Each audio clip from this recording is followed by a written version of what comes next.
Hey guys, welcome to another episode of Fail with Fire. I am Phoenix, your podcast host and also CEO of AdBeacon, our first party data attribution and optimization platform, my personal favorite, of course. And today we're joined by Jimmy Kim. This guy is a legend in my eyes because he's the CEO of SendLane. He also has just really come up, and I've been hearing his name in the space more and more. We got to speak at a couple events, and the number one thing that really grabbed my attention was not all the crazy accolades. It was more so who he is and like the spiciness. I would say, hey, like we don't need to put up like a front at all. We could just be cool and talk. And that really resonated with me. But alongside that personality trait, he's just a badass. So welcome to the pod, Jimmy. Welcome. Well, thanks, Phoenix, for that introduction. Very humbling. Yeah. Thank you. Hey, you know what's funny is this is my opportunity to kind of open my heart to show people like how I view them. Yeah. People that I absolutely truly see as not only good people, but also have great stories I want to bring here. Let me kind of give the official intro. Jimmy is a former e-commerce retailer and email marketer turned SaaS founder. Hey, we love a SaaS founder, located in San Diego, California.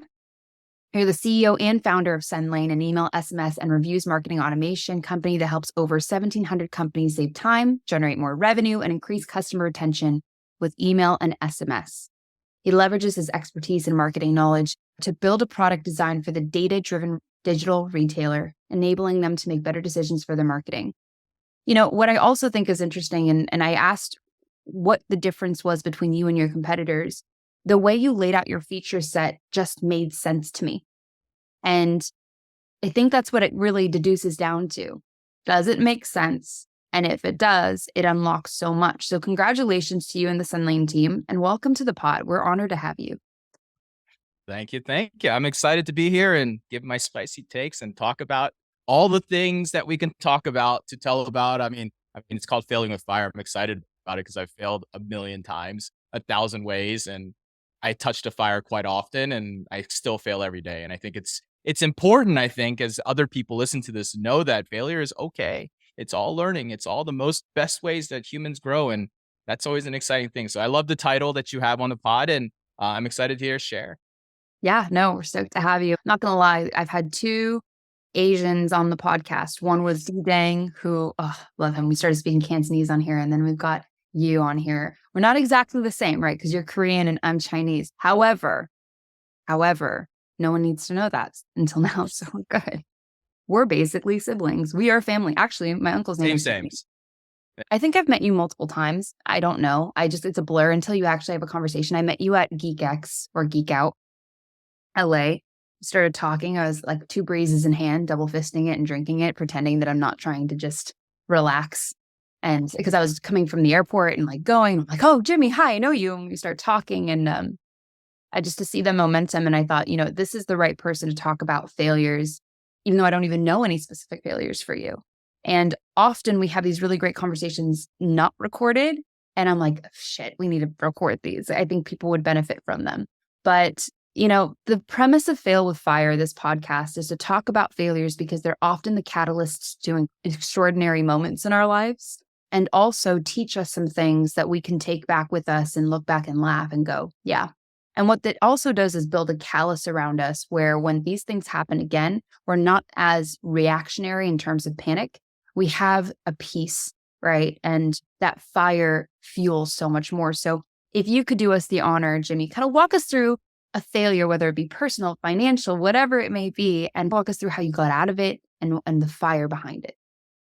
Oof. All right. I'm going to give you some optionality because I have so many damn things that I failed at. We can jump into everything. All right. So we could jump into as early days as the hardest things that I had to do, from parting ways with a co-founder, to we could talk about failures in hiring teams and burning millions of dollars. I can talk about failures in sales teams. I can talk about failures of market fit. I can tell you about failure. I mean, you tell me what you want to hear about. You're the SaaS founder on the other end. I think it's really interesting because I'm sure all of those resonate at some level. And I would love to tell you about any of those stories and how we ended up overcoming all of them over time and learning from a lot of those. So Yeah, you're giving me options. I love it. Dee did something yeah. similar. You gave me like choose your own adventure style. Yeah, choose your adventure because we can talk about all the failures. We can talk about how we failed this week, or we could talk about how we failed in the big picture. I mean, there's so many Yeah, no, things we it's failed great. at. And it's kind of like a working session for us because like I'm SaaS and baby SaaS in comparison to where SendLane is right now. And I'm so in awe of what you guys have done. So yeah, I'll absorb any knowledge from these failures. I think I will choose first adventure would be failure and market fit. And then I think Mhm. also too, when you did get funding and spending all this, in the wrong places and what you learned from that would be really fascinating to learn because all of us here, right, when we have a startup, we're like, oh shit, people want to invest in us. And like, I just want to let you know the minute you build something that kind of grabs someone's attention or builds momentum, your inbox is going to flood with, hey, I'm kind of interested. I would love to talk to you about investment. And you're going to get really excited about it. And then if you're, blessed enough to get that, the the mountain that it comes with that you're dragging with you. 100%. Yeah, let's talk about it. All right, let's go back to finding product market fit and funding and all that stuff at the same time. And I think it all works out really well. So part of our story was very much in that, I started this thing in 2017 and I knew the first thing I needed to do was make sales. That's easy for me. I go make sales, get people to buy our product. That's what we did. And that was easy. The next part of that journey that was probably the most difficult things I've had to do is go raise money, right? Going and raise money. Didn't know how to raise money. Never raised money in my life. My first two businesses were bootstrapped. And I did it the way that I kind of understood, which is you just knock on a shit ton of doors, essentially, right? So I actually had this old infographic. I don't know where it is, but basically it's somewhere like these numbers. It's basically like I reached out to 2,500 VCs. I know you say like people knock on the doors, but like I was knocking on every door. I took like 400 first meetings on my seed round. And I ended up meeting 120 people in person, had like all these different meetings and ended up getting a couple term sheets. But the biggest learning I took from there, and you said it, you take the inbound side too much as oh man, everyone wants to invest in me, everyone's interested in me. And what I learned was there's a lot of things that I learned in that process. One, I'll tell you the first thing. Anyone who wants to invest in you, you will know, and it's a different experience. And what I mean by that is very simple. They don't ask for data. They don't ask for this and that. They don't ask you to clarify 17 other things. You have what I often say is a term sheet in your hand within 24 hours, essentially, in most cases, right? And the thing that we in early days that I failed at understanding was that raising money is actually just a sales process. It's no different. You have a pipeline, you have a funnel, you have investors that you're talking to. If they've shown interest and intent, you're moving them down the funnel. In fact, I'll talk about that in a second. When I got to my Series A, I actually changed the entire way that I went and raised, and it made my life so easy at that point. So I learned a lot there, and the premise there was go get money so we can build this new platform. So I did. I took this money in. I took $3 million in, and I said, okay, I'm going to start building this platform. And that was the idea. And the platform started building, and I looked around the market and I said, hey, everyone else is hiring these big teams. They're hiring all these go-to-market teams. I need a sales team. I need a marketing team. I need to go hire all these people. And I did that. I initially went and blew a bunch of money essentially and hired all these people. I hired a 4 or 5 person sales team. I hired a bunch of marketing people. We started running ads. But I forgot one thing. I forgot that early days when I was selling myself to a product, I knew the grouping of people that I was trying to sell to, and I knew exactly who my product fit for. And I was using my network, not actual advertising or anything else. I was using my network to get that initial group of customers in. As I went into and tried to scale this thing, the first failure I would say that I learned was when I was spending money was that just because you have the money does not mean you have market fit. And what I mean by that is very simple. My product was not ready. It was not ready. We're way behind. We had so many deficiencies, and getting into these calls, all it did was set up disappointment. And essentially, if we converted a customer and got someone happy and excited, most of them would bounce out on us within, a couple months because it wasn't working because we weren't ready. So my failure was not understanding where I was and being truthful and honest with myself and looking at the system without this. I live in a pure bubble of optimism. That's what I talked about myself. If anyone in my team will tell you, like, the company's falling, we have no money to make a paycheck, but I'm going to sit up there and smile. And I'm going to say, we're going to fucking do it because that's all we can do. There is no option or other option, right? So that was the same thing I did then. And I ended up burning a bunch of money. So the story goes in 2018, I raised $3 million. I burned most of it in the first 2019 part of it because I was stupid about it. And then end of 2019, I had to actually make the realization and say, dude, this is stupid. You burned a lot of money and we made no traction and we wasted a ton of money. and you're going to have to do the first hardest thing. And this is the first time I had to ever do this. I need to go lay off like 18 people in the company. And I'm like, and I need to slim down the company, right? And it was such a hard decision-making process to understand that. But hindsight, it was really interesting. I cut it all down. I said, you know what? If I'm going to do it, I only get one shot. So we're going to do it right. And we're going to do it big. And so, this is the failure moment that most founders really fail at. Why you hear about layoffs that happen 1 month and then 3 months later to have another layoff is because they didn't cut deep enough. And at that time, my mentor at the time was like, dude, I'm going to tell you something you're going to hate to hear. Whatever you think you're going to cut 1.5x that. And I was like, why? He's like, because you're never going to cut deep enough. You're always going to have an emotional attachment. What if what if that guy has potential? What if, right? So I made that decision in 2019. It was October, and I cut my sales team. I cut a lot of marketing people. I cut a bunch of CS people. I cut some engineers. I cut everybody because I realized there was only one thing I could do with no more money potentially coming because I was unable to get my seed round going. I knew that I was limited in a number of things, and I needed to go essentially take it back to 2017, go sell, go become part of, become the sales process, redefine it, figure it out. And that's also when I also started to be smarter about my own education and started reading more. And I ran into guys like Jason at Saster and different people. And I started reading about it. And I was like, man, all the things he talks about, I literally could have just read your blog and probably not done a lot of the things I did. But again, as a founder who had success in my past lives with my previous businesses, I thought I could do more. Right. So I went off and did that. So that was my first failure in that point. Yeah, I did. I want to wait. I want to talk about this failure first before you tell me about the good stuff, because the good stuff of how you came out of it, or the next failure, because you said so many incredible things that I think we should digest really quickly, if you don't mind. Okay, sure. Awesome. Number one is you get this money, right? I'm just putting everybody in this headspace. I think it's also nice to just breathe in it and go, okay, I get all this money, $3 million. Holy shit. That's a lot of money. And as we get bigger, people are numb to this number, right? And on Twitter, everyone's tweeting that they made $1 million this month, right? It's not your money. Most of the time, it's usually your client's money, and there's a lot of money that went into it, and there's COGS. There's a lot. There's a lot that goes behind that million net, right? Let's just talk about that. And then you get this money, you're like, how do I allocate this? And Jimmy, when I was 23, I was the marketing director for Super Footwear, and they handed me this budget. And it was like in the millions. They're like, where do you want to put it? And I'm like, I don't know where the fuck to put it. Like, I don't know. And you're trying to figure it all out, and you're saying, okay, you spent it in the areas that you think made the most sense. You want to grow the team. And I had a very similar mindset. You want to put this in there. Then everything you realize, all that matters is traction, because that's all you need to validate why you're spending money on these people. And you want the best of the best, right? The idea is you're always going to hire the best of the best, because then you're going to get the best results. It takes me back to this mentality of hiring an agency. A lot of the time, these incredible companies, brands, will build their momentum beautifully the way that they did because of a Jimmy type. And then they'll go, I need to take it to the next level, so I need to hire an agency. Often, you have to sift through the agencies. They always talk about growth. You sit with an agency, and then you find out, actually, we're not growing.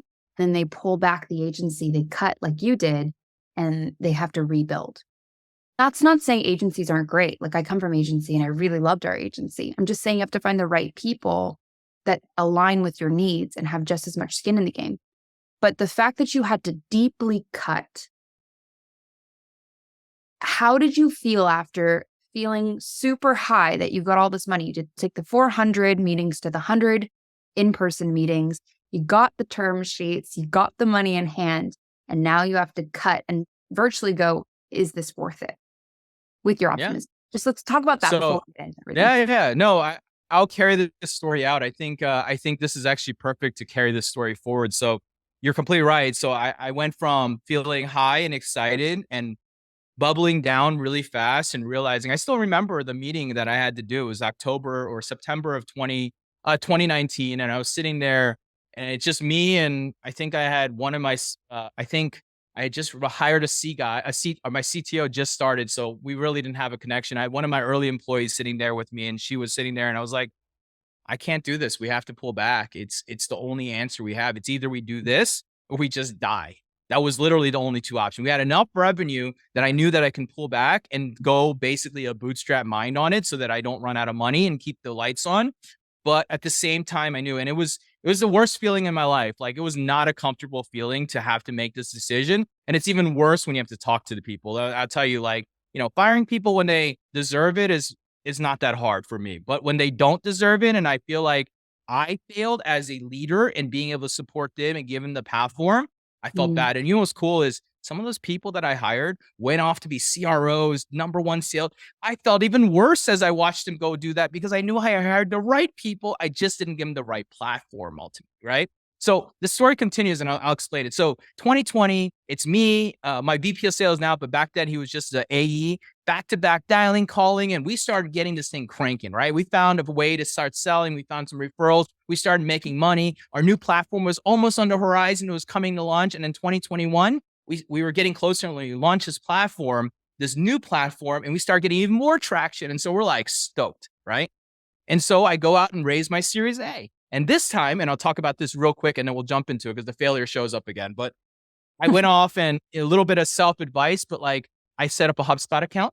I put everybody in my pipeline. I set up automations, task reminders. I literally organized the living crap out of myself. And it was the best raise in my life. I raised in less than 60 days. I raised $20 million.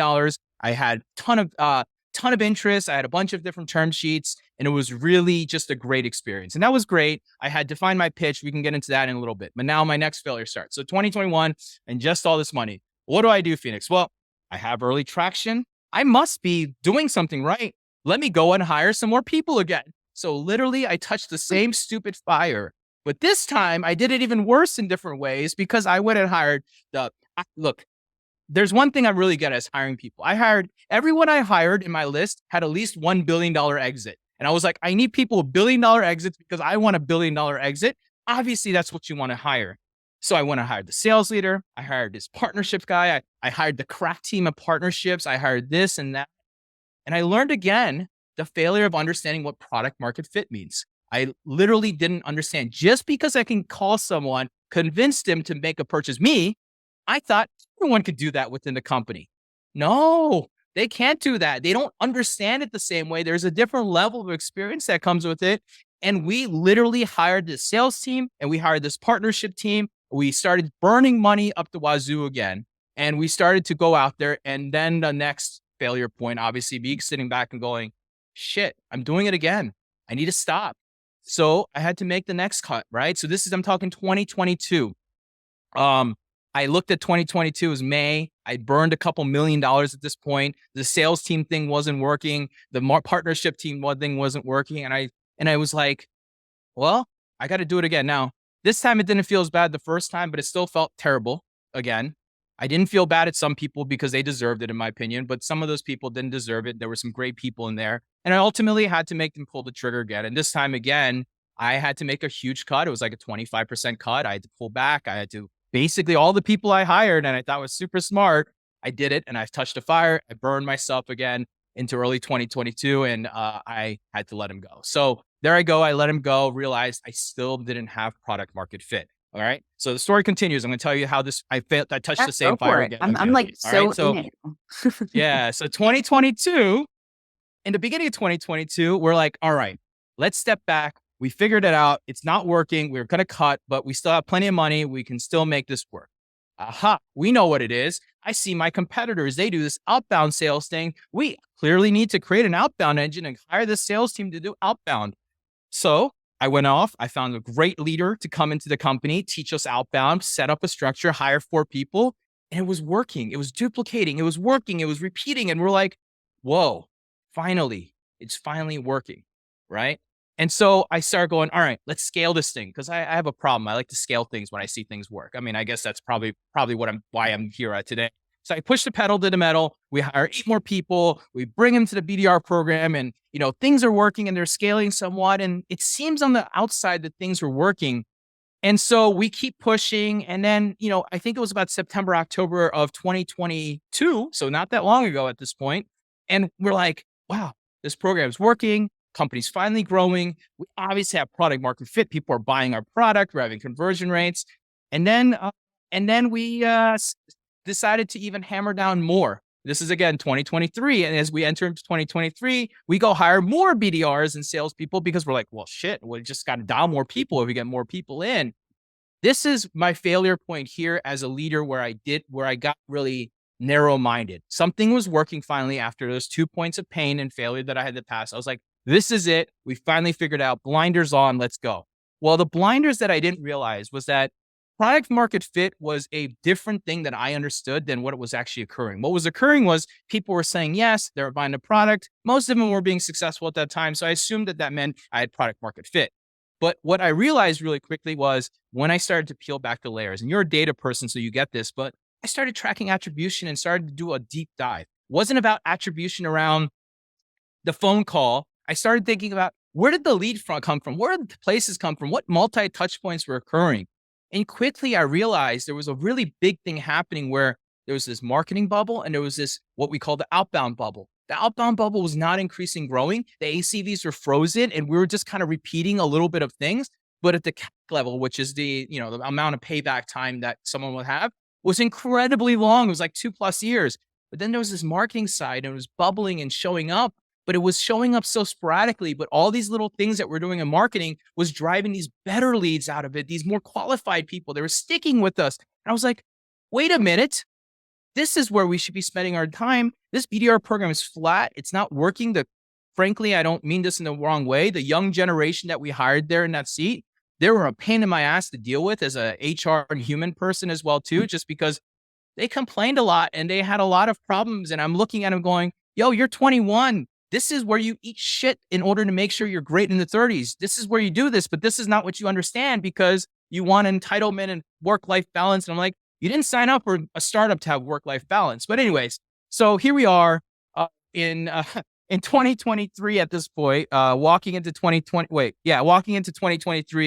and this is not working again. So here we go. I've touched the fire this time in a different way, and I had to make a difficult decision and let a bunch of people in this group go because it wasn't working for me. So I made the decision. I let him go. And at that point is the final time I figured it out. And I made a big change in my mentality. I think this is where I say I touch the fire often with things. I touched the fire 3 times in order to really figure this out. And I understood hiring. I understood that it really comes to 2 things.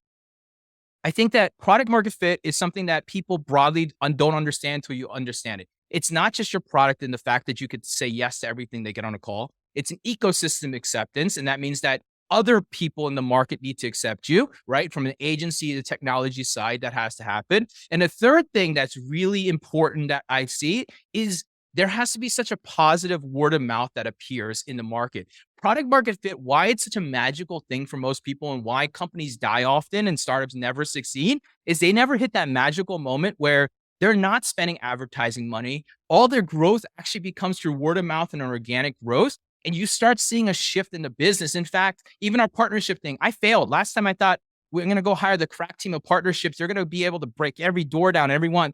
But again, we didn't have product market fit. So the agencies would look at us and be like, why would I use you? I'm going to go use this other platform that's better than us. I don't want to risk my client or my own business on you, right? But now they start showing up. Even your partners become inbound. Your technology friends become inbound. Everybody starts becoming inbound. And that's when you start finding it, right?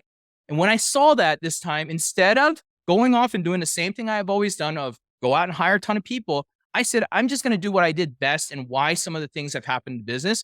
I lead it often in the newest things that we explore. I lead it until I believe that we've got a good, stable foundation and things are working and repeating. And then I hire ICs to help me. And then I eventually replace and hopefully take one of those ICs and make them a leader today. So when I look at this whole story, the very simple thing that I tell most founders is that whenever you think you have it, you actually don't. It's actually it's like we're caged back and we're held back so much throughout the process. And we all yearn for such a impactful moment. And we want to hear that magical thing that everybody else, I mean, if you're listening to this pod and you know something about SendLane and you've seen us in the marketing, you think, I want to be in that magical thing. I don't want to do this. And I don't know if this is the last magical thing we have, but like, I want to know that you want to do this. Well, that market, it takes time to step up, right? It's a short 6-year story. And like us banging our head, doing everything marketing, burning millions of dollars, doing everything from Facebook ads to Google ads to sponsoring everything up to wazoo to paying influencers. We tried it all, man. And it really, really ended up coming down to the simple fact of just acceptance. And I think product market fit, the thing that I always say is it's not just product market fit, it's also this acceptance period. Just because you have a great product doesn't mean you get acceptance. And that acceptance is something that people just don't understand. Just because you get 1 or 2 customers talking about you, it's not right. You have to get into a place where when you're walking in to a room, A, it makes sense exactly what we're doing. B, you know of us at some point. And those two things to me have been the most important things. You build the trust barrier because look, what we do, especially in SaaS, is we're basically asking companies to believe in us, give us your money, and get something from us. And really, that's a really big ask. It's not a cheap thing often. It's a big motion. There's a learning experience that comes with it. So in order to build that trust and break that trust down, often it's not from ads or a cold call that's going to build that trust. It's from the market and the behaviors of what they're seeing in the market and being able to know the reviews that you have in the market. And, when I look back and I look at this story, I always go, wow, I've never been challenged with this learning of what a product market fit is. My last two companies were all about sheer brute force, right?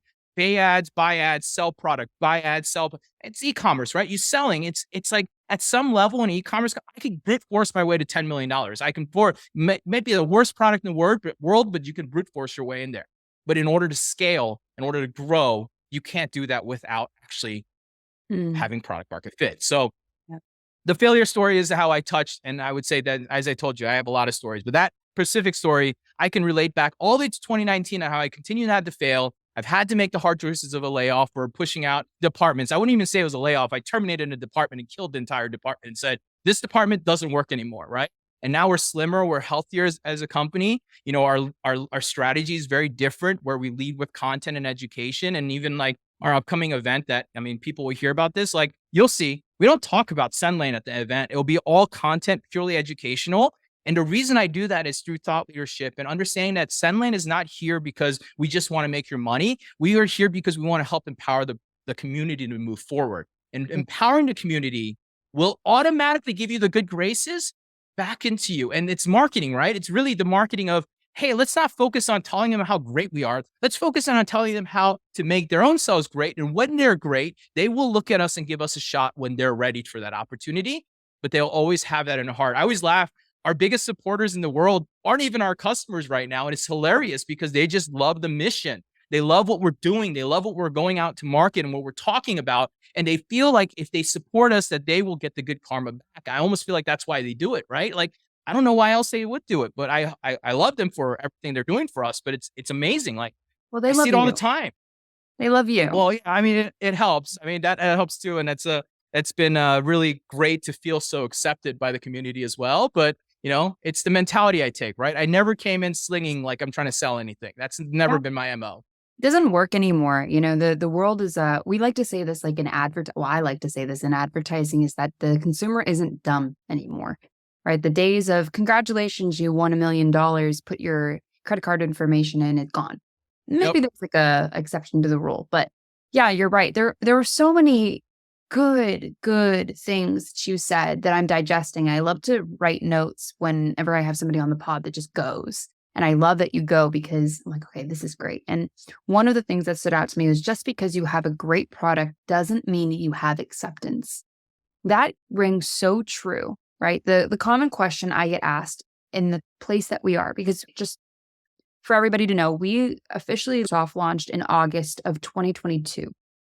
We just celebrated our 1-year anniversary this August in 2023. And to hear your journey, that it's been 6 years of this. And also it's like partial validation and partial, like, thank God you said that, because I almost went in that direction. Like, you learn from your peers, but also the journey is going to be very different for AdBeacon than it would be for SendLane, because as much as it is both SaaS and you're saying people are going to listen to this and be like, tell me the answer is you're going to have to fail to understand your product market fit. For us, for example, people ask me, why are not more people on your platform? Because we have about 140 people on our platform. I find that to be a huge triumph in a very short amount of time. And they're paying, right? And they stay with It's us. huge. What I also learned is that agencies stay with us rather than brands. Why? Because we chose to side with agencies. We chose that was the way to go because nobody else was doing that, and the way that we frame it, right? And we also realized that we retain much better with agencies, and we also grow with agencies because they constantly have more onboardings. And then they also recommend it, right? Because the secret sauce is not in how they manage their accounts. The secret sauce is they have a platform that they can actually get profit from. Now, what I meant by all of this is, people go, why don't more people know about you? It's like, because I found out what you found out fairly quickly, not to the depth that you did, but like, for example, paid advertising. We got shut down on Facebook because I called Facebook out, which probably wasn't the smartest move, but again, bullish. I'm bullish. And we were talking about this, and the more I started speaking at events and the more I started having conversations with people like Jimmy and talking in the space, it's a popularity contest. The difference is that it's not popular like we were in high school. In high school, you had to be this fictitious popular type archetype, right? Right. Now it's being a good person, which is kind of a cool thing. And I know why people are supporting SendLane. I'll say it out loud. It's because of Jimmy. Jimmy, you have, I would say, the benefit and also the detriment of being the face of the brand right now, Mhm. right? Because you see SendLane and you see a little pop up of Jimmy's face, and then you see an overlay with SendLane in the back, and he's talking. And every time he's talking about everything in terms of what SendLane does, but not in a way where it puts you off. And then when you said you have an event, you're not just talking about SendLane, because the days of just shoving it down people's throats isn't good. It's who you align yourself with will now create this identity of who SendLane is. So now people are like, I buy into who Jimmy is. Therefore, I know SendLane is going to follow. And then they ask if the tech is good, which is such a weird concept, right? You were saying that it's like before. Yeah, but Go yeah, ahead. you think about it though, right? Phoenix, like you think about it and you think about consumer goods, and they always say consumers. I mean, look, we're all consumers at the end of the day. How do we buy? Oh, look at that influencer who did something and they're great and they're buying it. I must want it, right? At some level, we all do some version of this. And I think that you're right. The world is changing. Business to business is changing. And I think that, and I don't know what I'm doing. I'm not saying here that I'm creating something new. I don't think I'm doing anything new, but like the world of a company with a face is more important than ever, because people don't want to relate. They don't want to buy from just nameless things anymore. They feel like they've been burned in the past buying from large corporations that have no face and they have no idea what it is. And then they screw them over one day, right? We all get that, right? And so when you have that feeling, you're like, hey, I want to feel like I have a more personal connection to the person. And I think part of that, you're right. Like part of it is that I try to go out there and connect with the audience. And, it's probably why I spent so many weeks on the road this year. I go everywhere because my biggest thing is I need to shake everyone's hand in the world. And the more hands I shake, the more it will create business for me. The more It's COVID you true. get. Perfect. Yeah. Um, Let's go for it. Yeah. Why not? Right. as long, Yeah. you were saying the best supporters are the ones that aren't even clients right now. And I feel the same way. Like I'm in these Discord chats and they're like, let me help you. I've never met a more helpful space and category of business in my life than I do with D2C, e-commerce, and even lead gen, but just D2C in general too. And people like yourself, and we're rooting each other on. There was someone said something that I thought was really funny. They go, yeah, it's the cool kids club. And I am not in the cool kids club. And they get very bitter. And I go, it's not hard to get in the cool kids club as long as you are cool. And whatever your Yeah. definition of cool is important. Cool in my eyes is not self-serving. It's giving more than receiving. It's understanding that you're helping rather than just grabbing money. And you nailed it. It's like, these large corporations, I don't think, and I apologize if you get offended by this, but it goes back with AdBeacon. I don't think SendLane would be where it's at if it didn't have a face. Because I agree. now on Twitter, they can go to Jimmy and go, Jimmy, this isn't working. And Jimmy will go, I've got you back. DM me. Let's Yeah. talk. Versus just going to a chat bot or tweeting out. Also, it's this weird cultural shift that we've been in. I think a psychological shift, like you were saying, influencers. You go on TikTok, like all the trolls come out, right? The trolls come out because they don't believe that the person is a real person. They think it's a figure, Yeah. right? And it's the same thing with like a SendLane or an AdBeacon. You think it's a figure. You don't think there's somebody behind it. And then you put somebody in front who preaches all these things, that starts podcasts to talk about failures rather than talking about attribution, right? Sure. And these things are more important because in the end, if Jimmy decides to create another company, if Jimmy decides to branch off, SendLane is still a great product, but now we're going to follow Jimmy because we believe in who he is and his mission. And that has LTV, right? That has that Correct. breadth that I believe in. So congratulations on building that. I think we very much align, and there's so much I could learn from you. So it's awesome. Yeah. No, thanks. Yeah, it's been as I said, it's been a humbling journey. And as much as people think that like we're overnight and just showing up over time, I mean, technically the platform or the vision is 10 years old. So It hasn't been a short journey. I'm much older than most people think I am. I always laugh about that. Everyone always thinks I'm much younger. So it's good. It's the Asian thing. So I'll Asian keep don't that up. raisin. Asian don't No, raisin. we don't until we do one day when we're 68 and we just fall over and our backs hunch and everything changes. But until Yeah, then, I mean, I'll look young. don't. My grandparents can tell you the same thing. They look so good. No fun. I love them. They're in a home now, but like they're 90 and they look like they're Yeah. 70. And I'm like, Yeah. what? Just the other day, I don't know if you saw my Instagram story. I go up to the front, my house, it's our house, and I go out there, and the AT&T service tech is like, "Hi, is your mom home? Are your parents home?" I'm like, I'm You're 30. like, you're like, you're like, sir, I own this home. You almost sound like Don't worry. so creepy. I've had a lot of that. I think now that I look older in that this is not a problem, as even in my 20s, I always had the difficult problem where people would be like, you must be in like 16. And I'm like, you're just like kind of shake your head and you're like this sucks. But I am grateful for it now. And I look at it and I think it's the best thing I could have had because as I get into my 40s, into my 50s now, like eventually, like I will still look young and I like that. We So love that. We love that.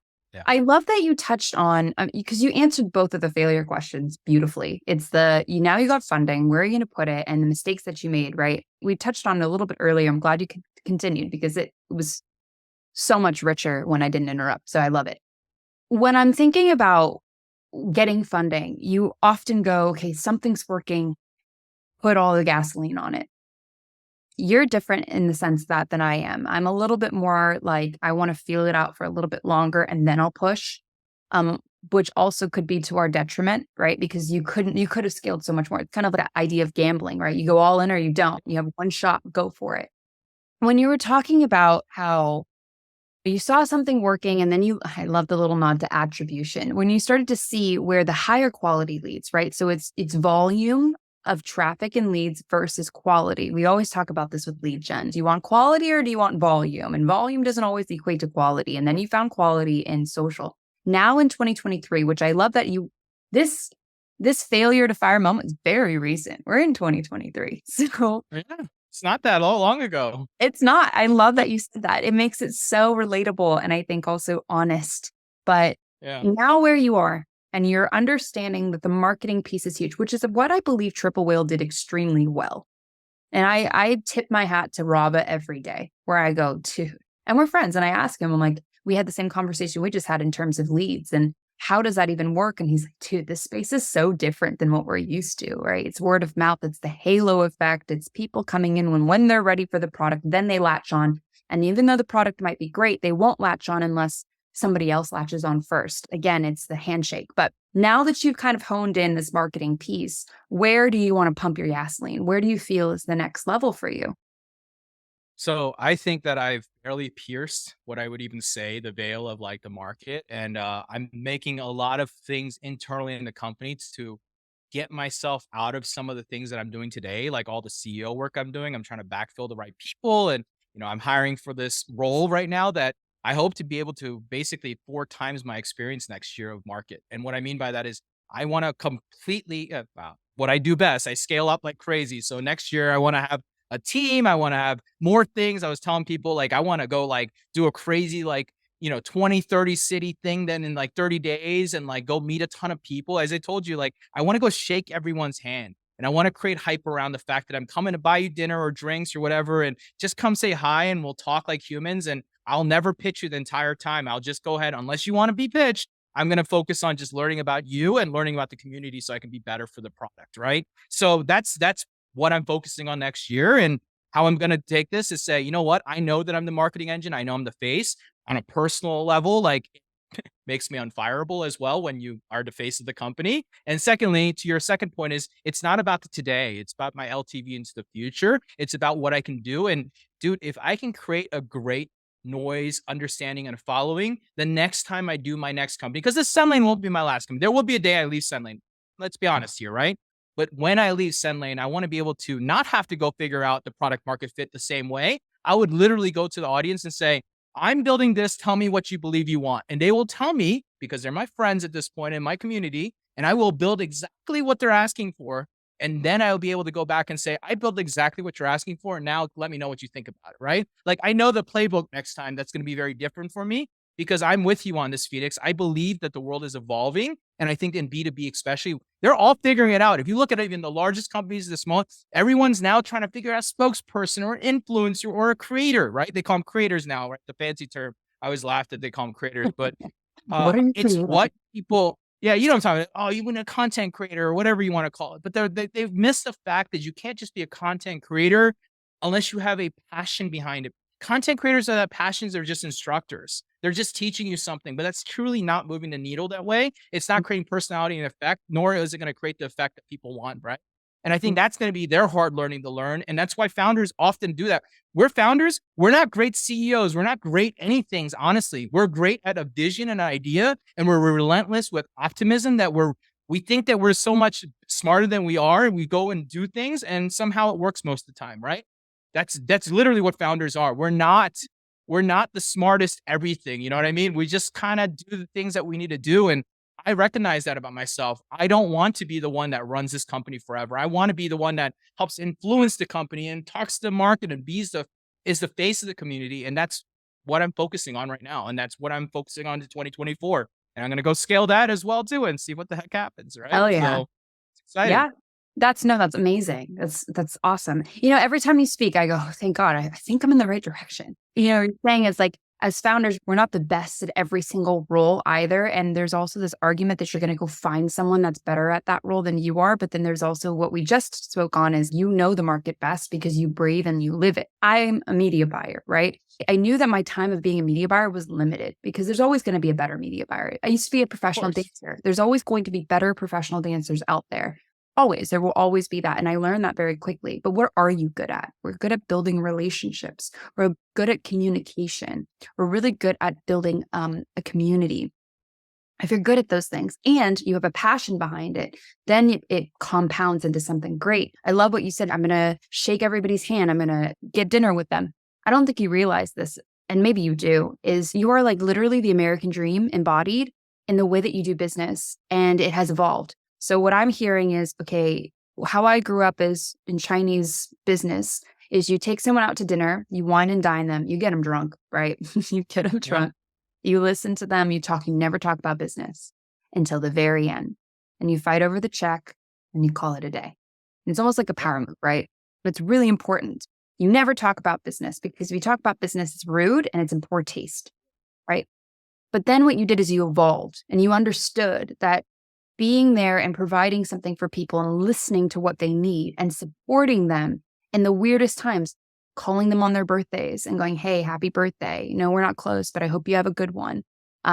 Seeing that there are moments now that we have social media, they have a kid, send them a little something because you truly mean that, not because it's the thing to do for SendLane, because it's the right thing. And merging those two worlds together, unstoppable. I think that's that's how I've at least interpreted what you've just said. And I'm sure there's more depth to it, but there, as much as Phoenix, I like to tell you there's a lot of depth to it. There isn't that much depth to it. Sometimes it's just me being me. That's what it I'll is. be honest. Like I have a strategy, I have a plan, I have all this stuff, and I could talk about that all day. But like the reality was like my core plan, and people try to dissect me and ask me for the secret. I said my thing was to go all in on the community. I'll tell you the one secret right now, and I'll give you one data back secret. If you look, I use a tool called blackmagic.so. It's my Twitter tool. Blackmagic.so is my Twitter tool. It like helps me find like stuff, right? But the thing I like about it is actually not about using any of the tool. I like looking at the reporting. That's why I use the tool, because it helps me understand the reporting. The coolest fact over like every time I notice, I do 4 times more communication in thread replies to people and talking to people in the community than I do posting. It's not about the posting. So if I do 100 posts, I'm doing 400 individual interactions in someone else's thread. And that's what moves the needle. And people always ask me, it's not, it's just freaking sweat equity, dude. Like get in there and talk to them. And eventually you get sucked in that it's so exciting and great that it's not so bad. It's an exciting time to learn about other people's businesses and things they do. I get involved in the weirdest things and I talk about it because I'm like, so what do you mean the shipping container does this? I have no idea what it you know what I mean? I have no idea, but I'm curious about it because if I understand them, the next time I do get to meet them, I can talk about it with them. I can understand it and I'm going to learn. And that's how we all grow as people, right? So Yeah, that would be my only thing that I say. That would be my only tidbit is like, if you want to get social, you want to get in the community, it's not about posting. So don't hire a ghostwriter and think that hiring a ghostwriter and posting 4 times a day is going to get that needle moving, because it Yeah. won't. Yeah. And it's also like there's a personality type that is able to do these things too. So if you know you're not that personality type, then just accept that and then find your lane that you do really. No, I'm serious. Like if you're not good at You're public right. You're speaking, 100% right. you're not good at public speaking, don't get up on stage. Like we can work on it for sure, work on it. And if you think that that's Yeah. something you want to invest in, sure. If you're just identify what you're really good at and double down. Jimmy is clearly really good at community, good at speaking. Those are things that you're good at and double down, like I said. Okay, let's get into the spiciness because we're running up on time and I want to make sure we get to this. What is a hot take for you right now? Go as spicy as you want, personal, D2C world, whatever you want. Send it, SendLane. The hottest take, I'll tell you. I tell customers this, so it's a hot take, but it's also something I'll say. Switching platforms will not fix your marketing problem. And why I say Damn. that is very simple, is that because you're coming to SendLane, I'm not going to fix your problem that you might have. Your core of your problem is often your strategy, not your platform, not your tool. And you need to stop blaming other people with it. So my hot take is look at yourself and look at your business before you start blaming other things. Tools are not supposed to solve problems. They're supposed to enable you to deploy your strategy. That is it.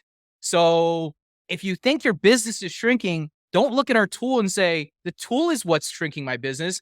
What about the rest of your 20% of your business that's shrinking? Like, look at it, realize that there's a market change, there's something else going on. And changing your tool from Klaviyo to SendLane is not going to magically fix that difference, for example, right? So that's my hot take. I tell people this all the time. I literally will talk to customers and they'll be like, so you think the SendLane could help me? And I'll say, absolutely not. We're not going to help you fix your strategy or your inherent marketing problem that you have. I'm going to help you with better support. I'm going to help you with this and that, but I'm not going to help you with fixing your core problem, which inherently is a strategy. So that's my hot take. Don't switch platforms because your marketing strategy is not working or whatever your strategy is not working. Figure out the core of your problem first and then make the decision to change. Oh, so good. A platform is not meant to save you. It's here to give you insights and to make your life easier. That's really what it is. Correct. You just said attribution helped you identify things, and then there was a light bulb moment. The platform did not just hand it to you and spell it out. You discovered that. I think, like, of course, platforms can get better at explaining what a graph means or explaining what this data means. I think we could always improve on that.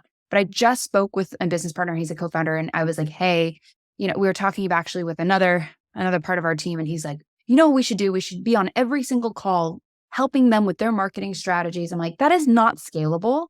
Also, the world of Phoenix Haw media buying is not the same as Jimmy's media buying. Also, Correct. asking for a world of hurt, because I also feel like if we could definitively showcase a correlation between usage of a platform and rise in performance, we're winning, because that's what we need, right? There's no proof behind platforms. It's always just a quote. It's a quote that I saved this or I did that. But I love case studies because we're data people. And we're going back and forth right now internally about how can we have a direct correlation between usage and a rise in performance, whether it be CAC, whether it be NCPA versus CPA metrics or ROAS or MER, whatever those may be. And because you used our platform, these things got better. It's also a dangerous game to play, because what if your product is out of stock? What if you don't have great customer service? What if there's so many things? What if you have a terrible media buyer? What if you're not spending enough?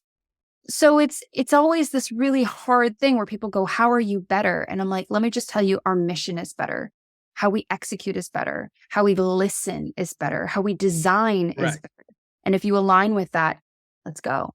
And I'm starting to realize that more and more. And you had 6 years of Can help everyone. experience. Yeah, it can't help everyone. And you know what? You're either with us or you're not with. I'm just kidding. Okay, I'll give you my hot take and we'll end it out. My hot take is that hot dogs are the best poor man's meal. And I don't care what you have to say about it. Hot dogs are better than hamburgers. That's kind of my thing. I don't know if you agree with me.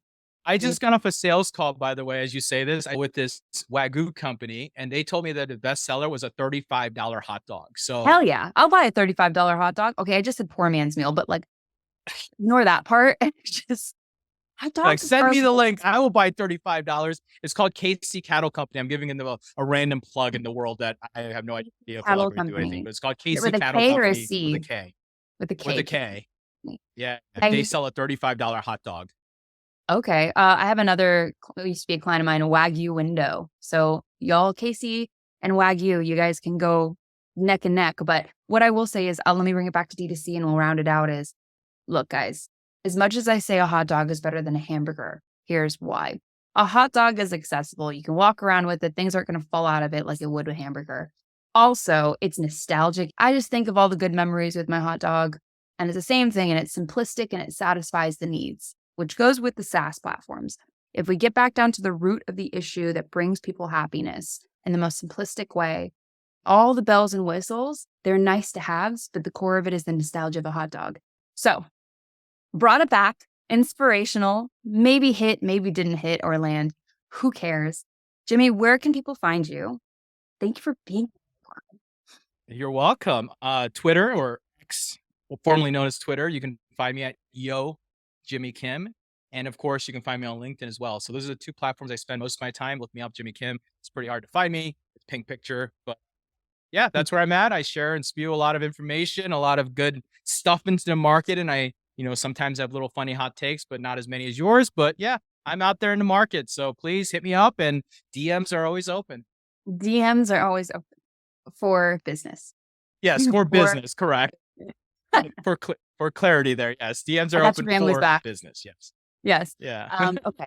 Well, thank you so much for being here. I hope you enjoyed being on the Fail with Fire podcast. If you guys are on a treadmill and you're like, wow, I really enjoy this, please, please, please send a message to Jimmy and say thank you. And let us know what you like, what you don't like.